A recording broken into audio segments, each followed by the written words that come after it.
The top 3 artists on Spotify clearly know how to make their music slap, but does that mean they have a good taste in cars? Well, let's find out. Up first with 117 million monthly listeners, and I can't get my head around that figure, is The Weeknd.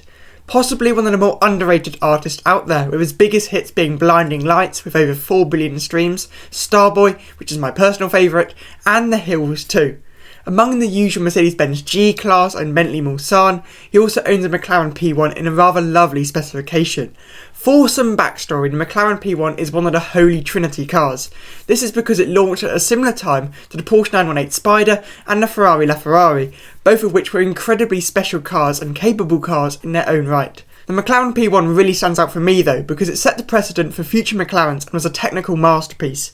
Now, this wasn't the first time a McLaren had undergone some very clever engineering in the 2010s, but it was the first time where the car was soulful and joyful at the same time.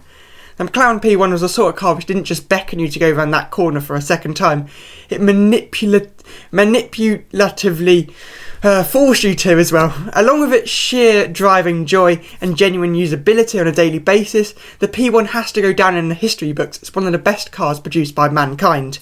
However, the rest of his collection is rather average, if I could say so I'm putting his collection in C tier. With 103 million monthly listeners, how many Swifties do we have watching this video? I do love the sound of silence. Taylor Swift might not be my personal preference, but her music does seem more preferable than some of her car collection. Taylor is now worth over $1 billion, and the UK is one of her largest markets. So, what do you think she's chosen to drive around in the UK? The answer is a bleeding cash car.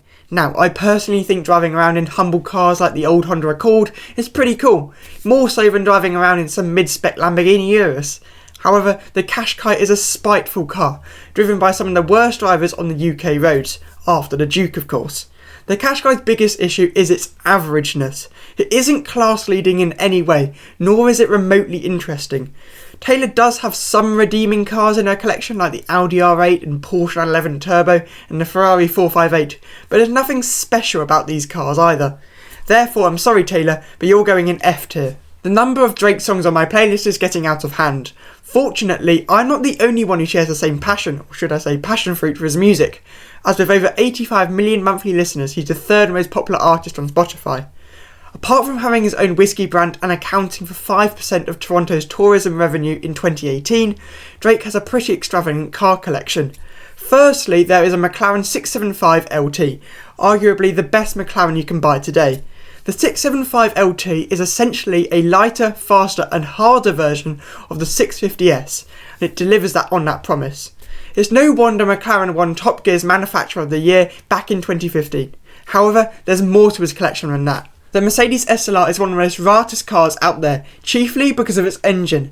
The 5.4 litre supercharged V8 puts out 617 horsepower and deals 0 to 60 in 3.4 seconds. However, the soundtrack is the real treat with this engine. That is not to say the SLR is flawless though, as in fact the SLR has many problems. The steering rack is nicked off an A-Class, and you could tell. The ride is awful and the brakes are also incredibly grabby. All of this makes the SLR such a special car though, and makes it all the more memorable. This isn't the only Merc in Drake's collection though, as at $1.8 million we have the G650 Launderette? Is it? Landelort, a V12 monster of a convertible, the definitive of bling. A couple of other cars include the Ferrari LaFerrari, the Devil 16 and the Bugatti Veyron Sang Noir Edition. All unbelievable cars. However, my favourite, and I'm surprised I liked it, was the Mansory Phantom. Now, I'm going to get one thing straight, I do not like Mansory body kits. They're often over the top and vulgar, but the particular Rolls-Royce Phantom kit on this car is perfectly suited for this car. Better still, his Phantom also features the trademark owl in replacement of the Spirit of Ecstasy. This all leads to Drake's collection making it into God tier level.